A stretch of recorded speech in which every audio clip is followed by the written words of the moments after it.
Why do all these DeFi projects have to have their own token? What are the risks with DeFi? All right, Tom, let me give you the silly answer and then I'll give you the serious answer. Why do all these DeFi projects have to have their own token? How are these people going to get stupid rich if they don't shill a token? That's the silly answer. Listen, there are a lot of these projects that are very, very thinly disguised, get rich quick and pump and dump schemes. But that's not all there is to see here. And just like in the ICO era, just because a technology enables an amazing degree of innovation, and we can see that in the long run, over the next few decades, it's going to change, fundamentally change, the structure of finance, doesn't mean that you can't also expect and acknowledge that right now, a very large percentage of the projects out there are either outright garbage or just mechanisms used to enrich some people who are able to write some white papers. There are a couple of very interesting projects emerging out of the DeFi space. And for the most part, these projects do need to have their own token for a number of different reasons.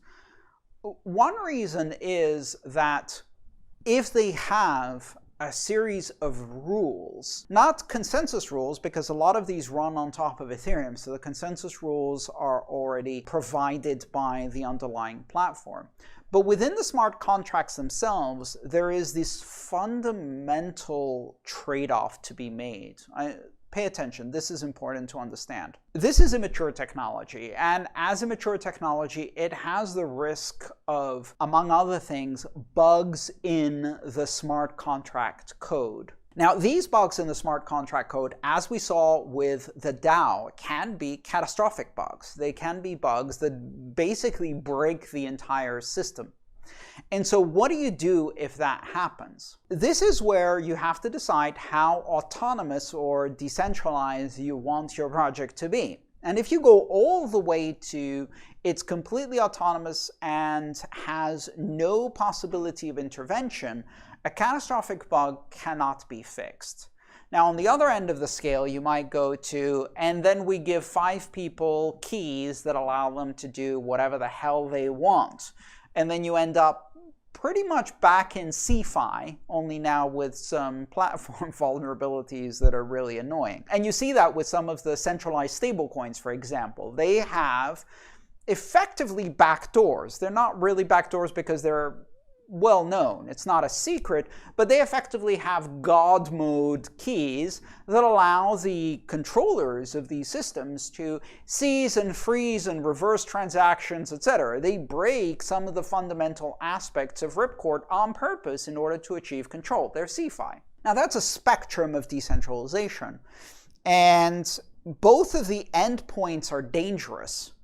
So then where do you find the right balance? And over time, we're seeing the emergence of a lot of governance solutions that are attempting to solve where the sweet spot is to the degree of autonomy that you need in order to really make this as decentralized as possible without going too far and overstepping the maturity level of your smart contract. So if you go too autonomous too early, you end up running into a situation where a single bug can take the whole system down, and then you want to decide how much governance do you allow. Well, one of the reasons why these projects have their own tokens is because the tokens allow you to take the God mode type powers and spread them out, perhaps in multiple tiers, to the participants. You know, I mentioned RIPCORD, and I'll mention it again. So the C in RIPCORD is collaborative, right? So what the tokens do,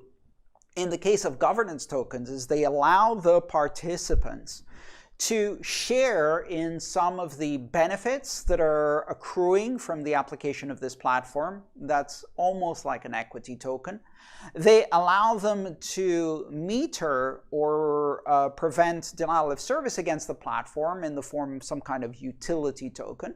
And finally, they are an access token that can be used for participation in the governance to do things like setting interest rates, or maybe overriding a catastrophic mistake, or providing a trapdoor exit that liquidates the system and reimburses all of the participants in the case of a catastrophic problem. So that is the sweet spot, and to do that you need a token. I mean, basically it's a choice between make it completely autonomous and hope for the best, give God mode to just a few people, or create a governance structure.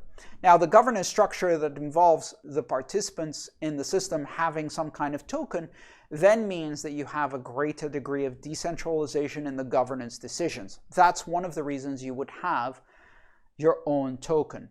You may agree with this or not, but we do see this working fairly effectively, and we've seen it in both aspects. In the side of governance, for example, a good example would be Maker DAO. Maker DAO is the system that backs the DAI decentralized stablecoin, which is one of the first and best examples of a decentralized dollar-pegged stablecoin that is collateralized with on-chain collateral. Now, that system is governed through the Maker token, which means that those who participate in the system can not only earn some reward for participating in the system, but most importantly, they can participate in decision-making, critical decisions like where should the interest rate for DAI lending be set.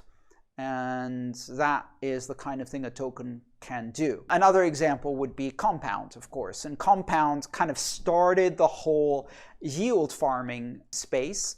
And Compound is the token that's used inside the Compound system and was distributed to participants, which allows them to participate in the yield of the system. Hi, thanks for watching the video.